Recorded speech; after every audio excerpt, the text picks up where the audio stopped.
From the moment we are born, life is trying to shape us into something other than what we came here to be. Maybe you feel like a stranger to yourself, and maybe you're saying, is this all there is? This is soul territory, and we get to reemerge as a reinvented woman with a new sense of purpose. What if that feeling that nothing you're doing matters anymore, or that you can't find your purpose, isn't a sign that something's wrong with you? What if it's something else entirely? There's a woman inside of you who's yet to be born. You feel her in the ache that visits you when you can't quite explain why or understand what's going on, in the sense that nothing you're doing feels like it's actually mattering. Well, she's been waiting your whole life, and especially in the second half of it, for you to finally midwife her into being. And what if that feeling of having no meaning or sense of purpose, or maybe it shows up as a lack of motivation, like nothing matters these days, is more about the laboring struggle of a soul who's been waiting decades to be born through you, and no one ever taught you that you are the midwife. What I want to share today is not some standard concept of self-improvement or personal development. It's actually a remembering of something so simple and so subtly powerful that once you see it, you can't unsee it. And the way that you walk through your day-to-day life will start to change. Welcome to Soul Knows the Way, a podcast for women in the second half of life who sense a soul hunger they can no longer ignore, a longing for depth, truth, and a life lived from the inside out. I'm Kim Marie, soul guide and author, and I'm here to walk that journey with you. Today, we tend to the soul that has been waiting to be born through you. This is one of 7 keys in a journey to reclaim your soul. And if something opens in you through this conversation today that makes you want that full map, you'll find it linked in the description below. So be sure to check that out. It's a completely free guide called 7 Keys to Reclaim Your Soul. And for now, all you need to do is just be here, exactly where and how you are. Before I get into the details of what this key is and what it's all about, I want to name what it feels like when the laboring I mentioned is happening, and we don't yet know that we are the midwife. So many women carry these contractions, you could say, for years, wondering what's wrong with them, when in truth, there's nothing wrong at all. We might call this laboring birthing pains. On the path to rebirthing, the woman you've always known was in there, waiting to fully express. They show up in lots of different ways. Maybe nothing on your calendar feels exciting, like it even matters. You're just kind of dreading the day or dreading the week. Maybe there's a purchase you made last week that felt exciting and interesting, and now it feels meaningless and unfulfilling. Maybe you're just pausing for a brief scroll to check out that social media platform, and pretty soon 2 hours have gone by and you don't know how.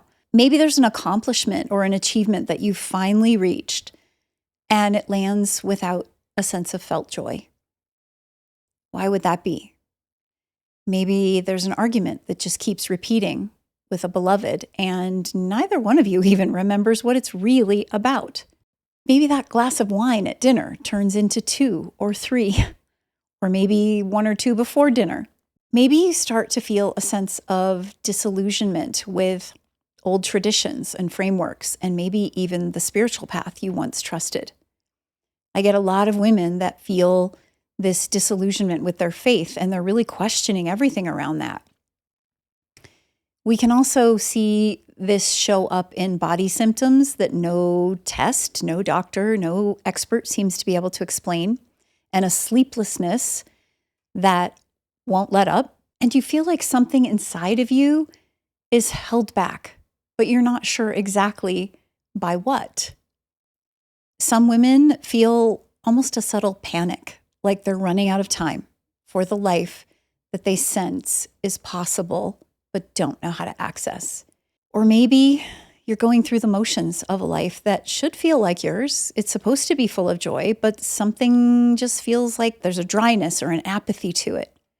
Maybe you feel like a stranger to yourself, like you're looking in from the outside. And maybe you're saying, like so many women that I work with, will say when they come for support in this time through these birthing pains. Maybe you're saying, is this all there is? You feel that. You keep questioning that. It's buzzing beneath the surface. So there's nothing wrong with any of these feelings or symptoms. It doesn't indicate something's wrong with you. But we should notice that from the moment we are born, life is trying to shape us from nearly every direction into something other than what we came here to be. We get shaped by our schools, our religion, our family, our workplaces, the magazines we read, in the doctor's office. We get shaped by the doctors and the medical system. We get shaped by the algorithms of social media and the way that we're fed information. Even well-meaning love can shape us in ways that we might not be fully aware of. And by the time we reach the second half of life, most of us are walking around as a version of ourselves that we never actually chose. One of my favorite quotes or verses is from a poet, E. Cummings. And he said, "To be nobody but yourself in a world which is doing its best night and day to make you everybody else means to fight the hardest battle which any human being can fight and never stop fighting." These aren't symptoms of something wrong or some kind of failure. These are literally the contractions and labor pains of a soul who's been preparing to be born for a long time and is ready to come forth. Maybe ready to step into that courageous act of being nobody but yourself. In the journey to find or birth that soul, our soul has settled, especially in the first half of life, for substitutes, getting conditioned by the outer culture, by the overculture. We might notice that with few things in the day having really deep meaning, and yet we do them anyway. We try to fill the void with temporary rushes, addictions, dopamine hits like scrolling or that glass of wine or running to the fridge to fill the emotional void. I think all of us in today's culture, it's really hard not to have something we end up, if not fully, slightly addicted to. We might notice it in the projected frustration that we put on to our partner or our loved one, in that emotional eating, the binge watching, the shopping, the second drink. Or we might sink into grief, depression, anxiety, a heartbreak that we cannot explain or shift. These are just substitutes that the soul never asked for, but the things we reach for when the craving for deeper meaning rises up. And we're trying, however imperfectly, to fill the void our soul was actually meant to fill. This can happen many times throughout our lives. It's not necessarily just one single moment. I wish I could say that it was. But it often starts quite early in the second half of life. And it'll continue until we see that it's time and we're willing to act on that time to do something different. I noticed this very early in my second half of life. And when I say second half of life, honestly, I don't attach a certain age to it. I think it has a lot to do with entering into that space when we are questioning everything about life. And I would say that many of us entering our 20s started questioning life, right? And that's part of becoming independent from our parents. And that's a little bit different. I would say most of the women experiencing what I'm talking about here are doing so probably by mid-30s to late 30s and beginning to feel that restlessness, beginning to question what they're doing it all for, and beginning to feel some of the exhaustion of that effort in the first half of life to make a go of life, make a go of things, right? I know for me, I started experiencing this around that time. I was moving from job to job and city to city. I decided to go back to school, get a second degree. I graduated valedictorian and felt like I should be great, having a great job and, graduating at the top of my class and all of these things. But somehow it was like something just didn't feel fulfilling. I remember on that graduation day giving my speech and walking off the stage to go be with my family and just feeling like, wow, why do I feel so empty? And I'd never felt like that before. I'd never felt where I had this big achievement and something in me just felt like, why am I not feeling more excited, more enthusiastic? I know that I started feeling like I was living in an itchy sweater that didn't fit. And eventually that gave way to realizing I had been missing a significant part of myself. And I was trying to fill it through another degree, through another program, through another effort that I was making. So, do you recognize yourself in any of these kinds of substitutes? Let me know in the comments what resonates or sounds familiar to you. I'd love to hear if there's something in particular that you're saying, oh my gosh, that sounds like me. That's exactly what I have been feeling lately. Just as I did, many women I work with realize that they're not broken and they're not behind. They're just pregnant with the woman that their soul came here to be. And no one ever told us that we're also the one that has to midwife her into being. You are the midwife of your own soul, the one who guides what's always been yours to bring into the world, through the dark and into the light of expression. A birthing midwife guides life through the dark passage into the light. And a soul midwife ultimately does the same, with one beautiful difference. Our souls have to descend first. Our souls have to step out of the outer wilderness, which we could argue that brand new baby is being born into. And we actually have to go into the depths of our inner wilderness and ultimately everything we've been taught to avoid. This is shadow territory. This is inner quiet. This is connecting to the deep self, the deeper sense of knowing. This is where the truest self has been hidden and likely fragmented and abandoned or never allowed to fully root in itself. So as a soul midwife, our job is to guide our own descent and our emergence back into the light of expression. We might need a doula for support along the way or other support, but ultimately, we as our own soul midwife have to lead the way. Now, this shows up in many different forms and can last many different lengths of time for different people. And it can kind of come and go, like I was mentioning. I know that I started to feel some of that emptiness in my mid to late 30s, and then it was showing up again later on as I was into my 40s. And then even as I crossed the threshold into menopause, there were shifts that were happening there. And of course, we can chalk it up to menopause and the transition and all the change, but it's about so much more than that. And it goes so much deeper than that. This is soul territory. This is a soul initiation. And we get to midwife into and through that inner wilderness to reemerge as a reinvented woman with a new sense of purpose, with a new sense of meaning. Every one of these keys to reclaim your soul is connected with a chakra in our energetic body. And this one is the energetic center at the very top of your head.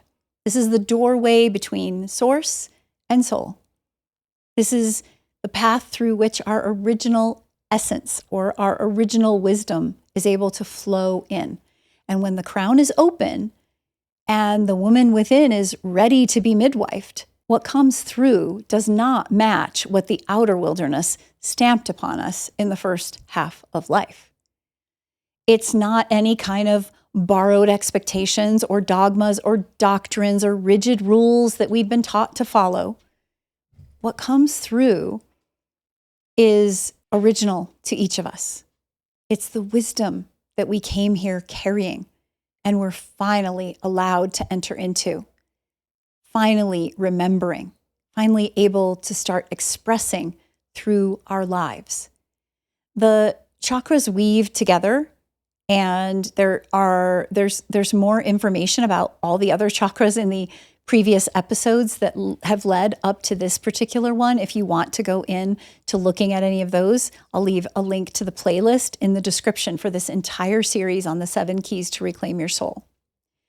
Now, this soul midwife, we might think of as a medicine woman within. She is the midwife we've been searching for, and she's already within us. She's the wise woman, the medicine woman who lives in every woman initiated by life. She carries true medicine, not just for symptoms of soul sickness, but for the root causes. She knows the way through because she's walked it.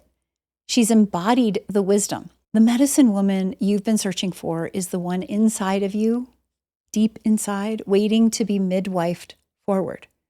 And she's also the midwife.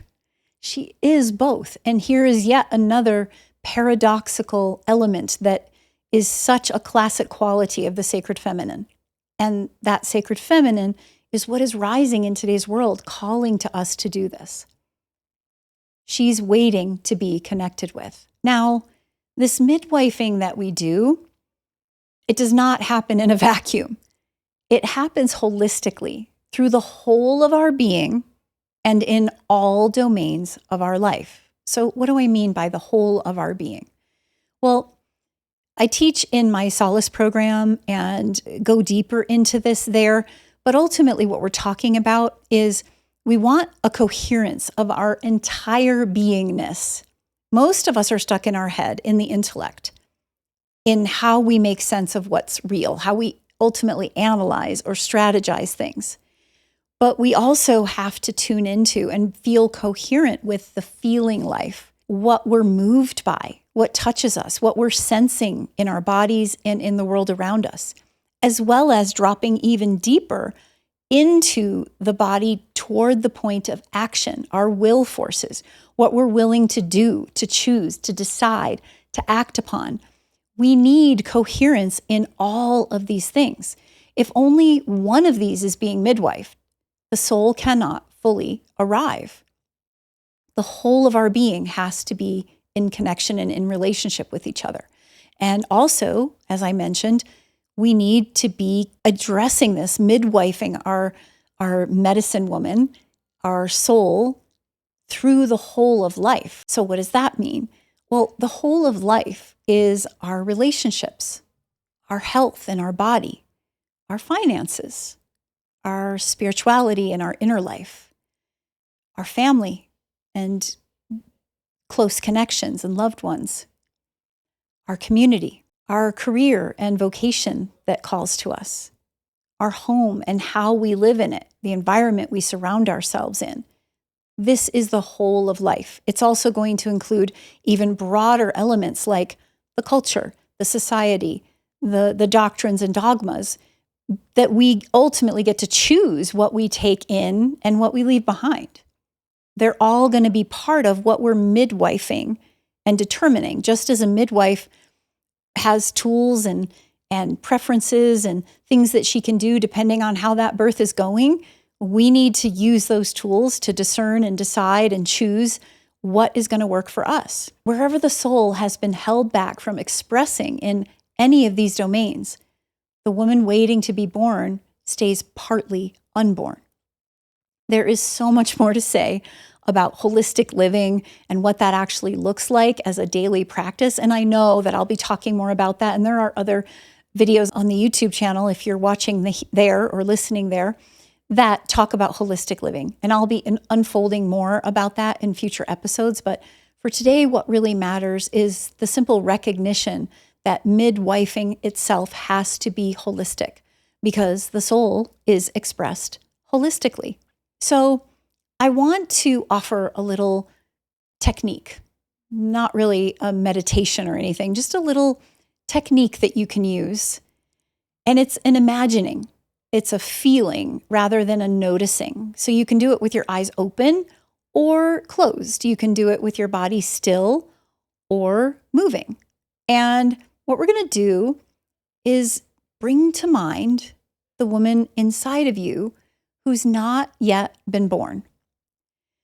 Don't try to see her clearly. Feel for her presence.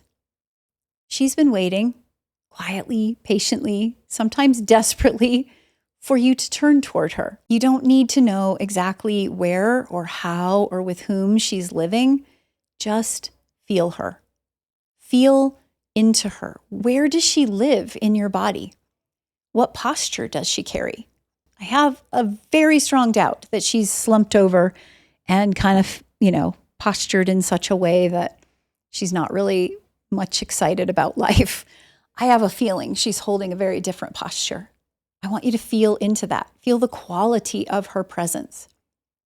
What is she longing to express, to create? What does she have to say? What does she want to say? What does she love? What does she want to live? Trust whatever comes in this moment as you tune into the quality of this woman, as you imagine this woman, as you step into this woman within you, feel into this woman within you.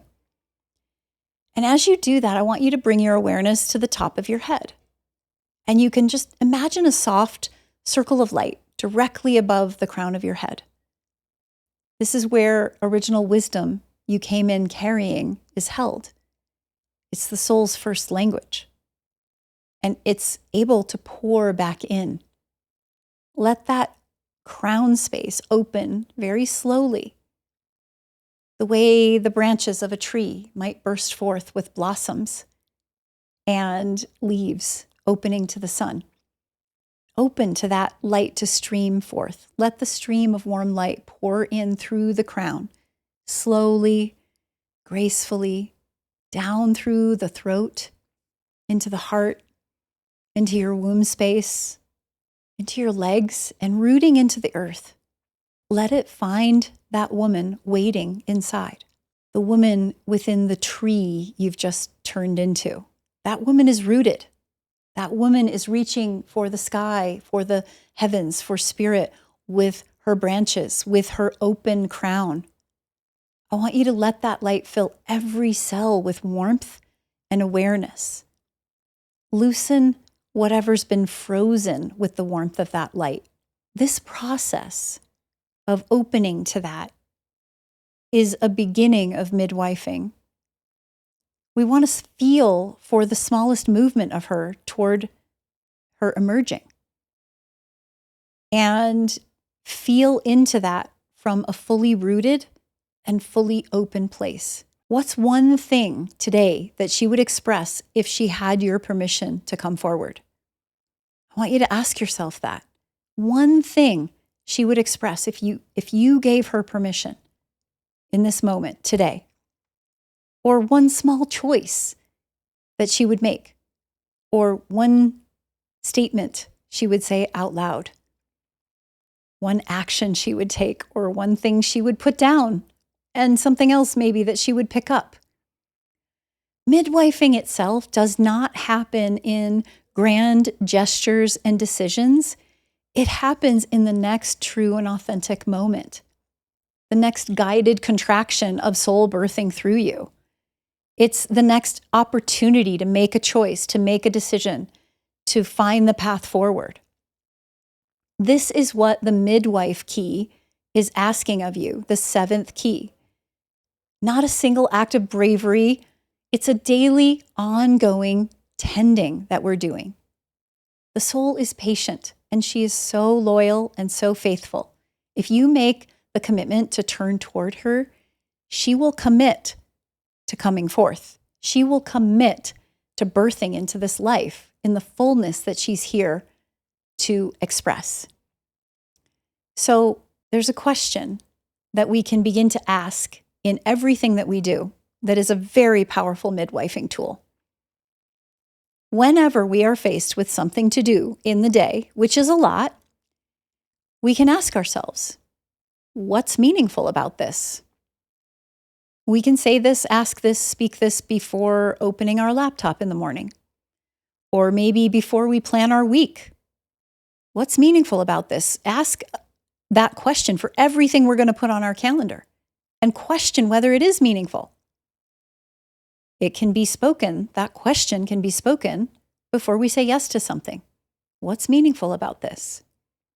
It can be spoken before opening a shopping site, or the fridge, or that phone app, or pouring that first glass.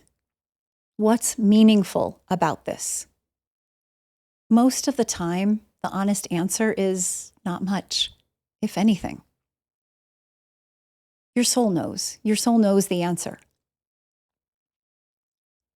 So that's not a problem if that's what we discover.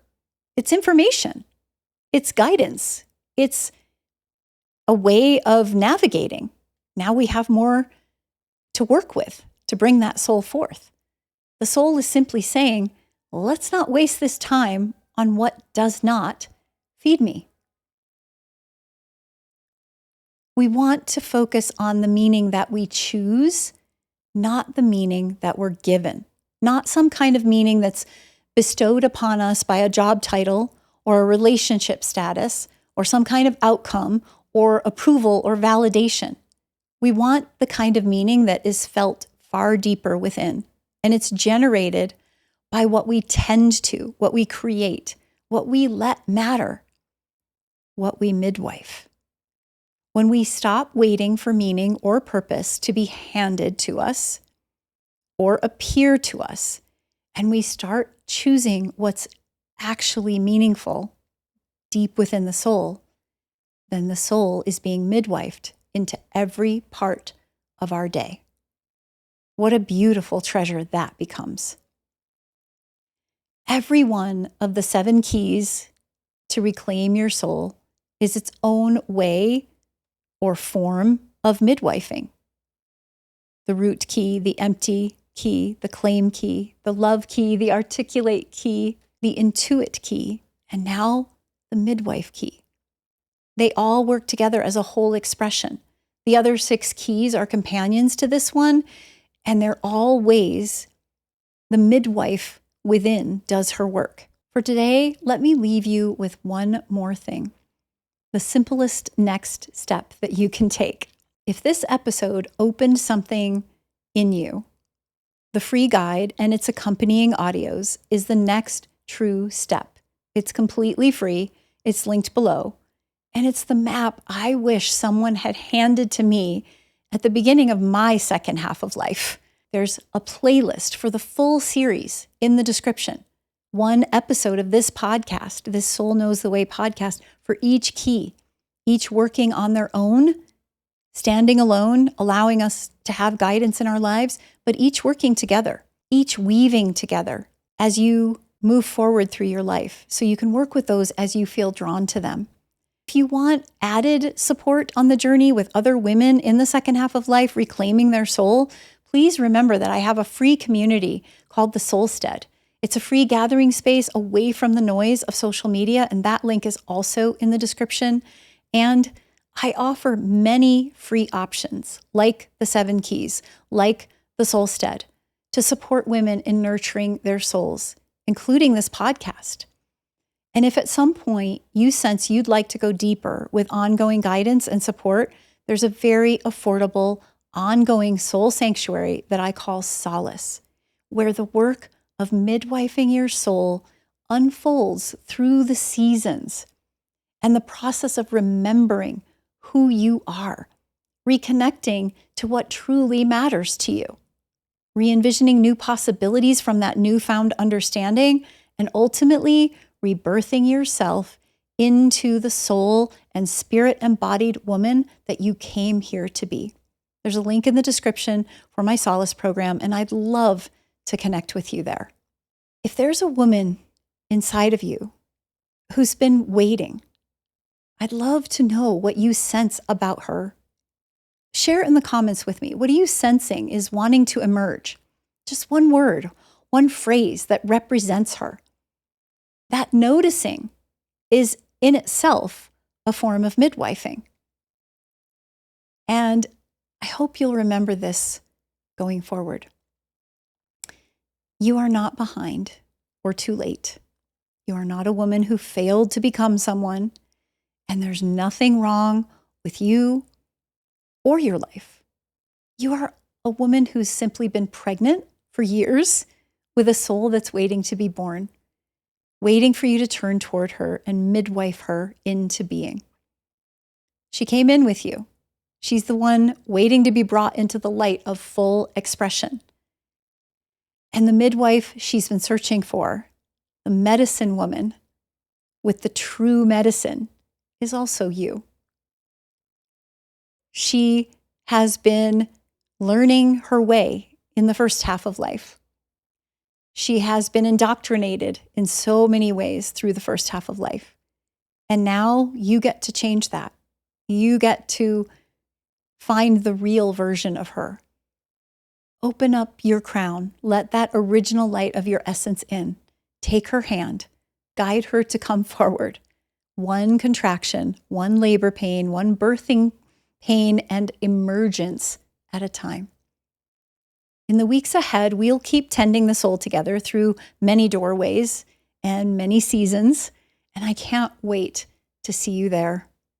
Until next time, keep tuning in to the language of soul, because soul knows the way.